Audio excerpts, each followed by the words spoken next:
Hi everyone. Today I would like to talk about a phrase which goes like this, and a phrase that you all have heard, most of you must have heard, and it says, do not judge a book by its cover. What it really means to me is to not harbor thoughts filled with judgment or criticism, to not form an opinion about others, and to remember that what we give out is what we get back. The truth is that we do not really know the story that this other person has. We do not know what their story is. And on the outside, it might appear that we do not really connect with who they are, or we do not agree with their stance or their thought process or anything, or even the fact that this other person may have given us an experience that did not feel good. But I believe that every person, anybody who has ever victimized another person, is also a victim of a victim. That's right. Every person who has ever bullied or victimized another human being is also a victim of a victim.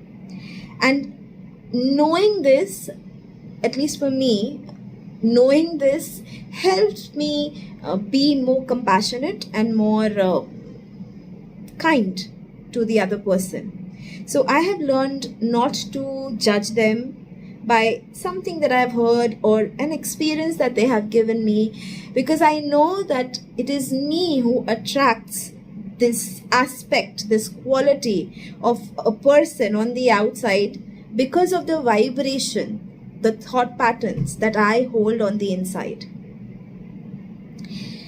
Just to elucidate what I'm really talking about, I would like to share something about myself. So in the year 2009, I ran away from home. I ran away from home, like in a old Bollywood manner. I won't say old Bollywood fashion, like exact Bollywood melodramatic fashion. I ran away from home. And I know a lot of people judged me for it. A few of them were my family members, and even some of you who might be hearing this, the first thing you might think is, okay, why would she do that? And how can a person who's into spirituality share something like this? Again, lots of thoughts and opinions might form, but what you do not know is the backstory. So as a 21-year-old, I fell in love with a guy who did not belong to our caste and religion.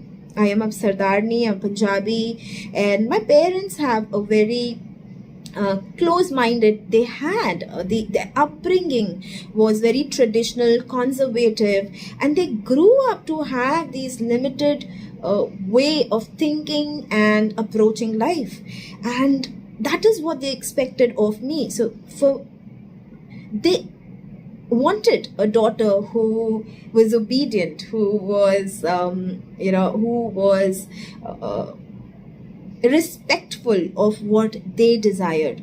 They wanted someone who took care of household chores and the responsibilities, and they expected me to be docile and homely.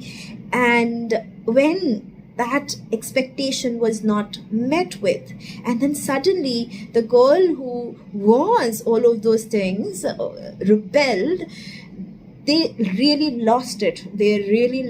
And what followed for me was a long period of physical, emotional, verbal, abusing, and trauma.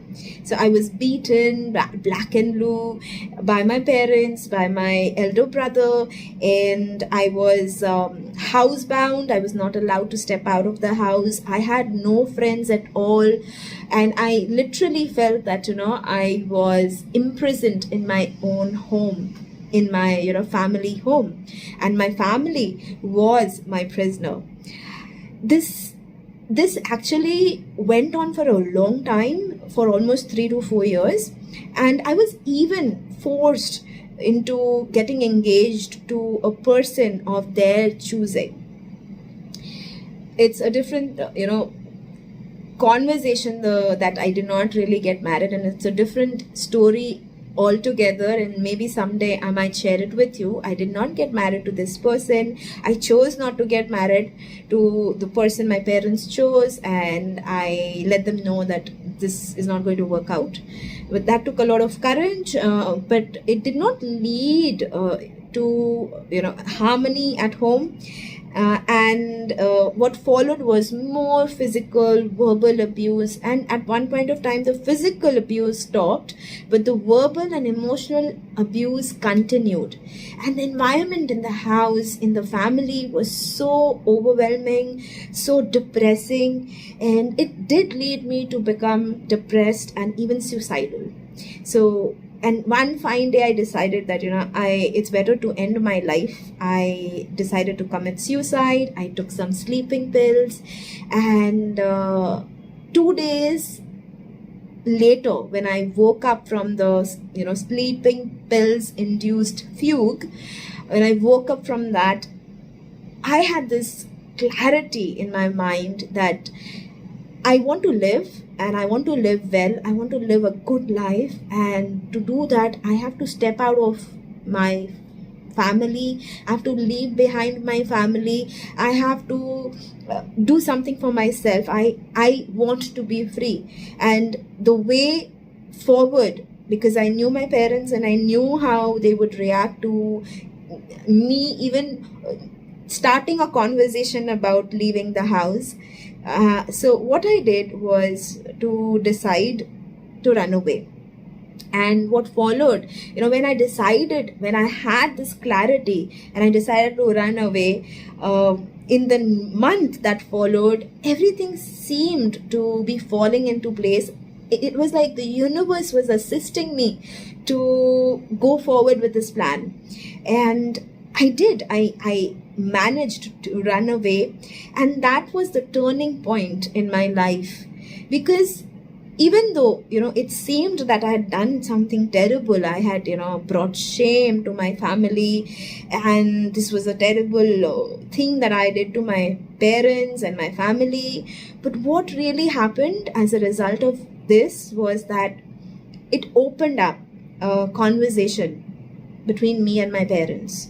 It woke them up, and it made them realize that instead of being my friends, being developing a relationship that was healthy, they had chosen to squash my spirit. And that realization actually was a beginning of a transformation in our relationship, and it benefited not just me but my siblings. The very siblings my parents said that my choice of falling in love with another, those siblings would suffer because of what I had done. And what it really did was it opened up new paths, new way of thinking, and growth and prosperity for my siblings as well. So you could judge me for what I really chose, or you could choose to know what my story was. It is easy to form an opinion, but when we do not know what the story is, it is best to choose compassion, choose kindness towards the person, anybody, be it anybody. Because remember, what you give out is what you get back. What you give out into the world is what you're going to receive. And the world needs more love, more kindness than judgment and criticism. So I would like to ask you, What are you going to choose? Judge another and think these criticism-filled thoughts, knowing that if this is what I'm sending out to the universe, then I'm going to expect the same for myself? Or choosing kindness and compassion, choosing not to judge, and knowing that if I have attracted an experience with another that did not feel good, it was because of my thought patterns and the vibration that I am holding and emitting. So would you choose to give out love and kindness and look within if you attract something that does not feel good? Or are you going to continue harboring thoughts of criticism and judgment for others? Have a wonderful day. Stay blessed.